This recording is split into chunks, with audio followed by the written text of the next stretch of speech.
لو نويت تطعم أليفك لأول مرة، في شوية علامات غريبة هتشوفها. تعال النهاردة نعرف إمتى تبقى مطمن وإمتى تبدأ تقلق. عادي جدا لو لقيته كسلان أو حتى بينام أكتر من عادته في أول 24 ساعة من التطعيم، ده لأن جهازه المناعي بدأ يتفاعل فعلا مع التطعيم. وبالمناسبة ده شيء صحي جدا. كمان طبيعي لو شهيته قلت شوية أو لو حس بوجع بسيط مكان الحقن، كل ده متوقع وبيروح لوحده. كمان طبيعي جدا إن هو يبقى سخن شوية بعد التطعيم، لكن للأسف في بعض الحاجات لو شفتها لازم تروح بيها على الطوارئ على طول.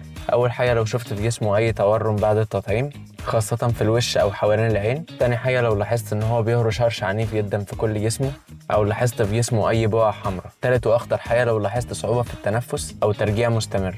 وعلى الرغم من الأعراض الخطيرة دي بتبقى نادرة جدا في حالات التطعيمات، وبتكون حالات individual في حالات الحساسية، لكن معرفتها مهمة وممكن تنقذ حياة أليفك. فالخلاصة إن الكسل بيبقى طبيعي جدا، لكن اللي تبدأ تخاف منه هي أعراض الحساسية اللي اتكلمنا عنها. لو عندك أي أسئلة بتقلقك بخصوص التطعيمات ممكن تكتبها لنا في الكومنتس وأنا هرد عليك. وكمان اعملوا لنا فولو علشان تشوفوا الفيديوهات اللي جاية.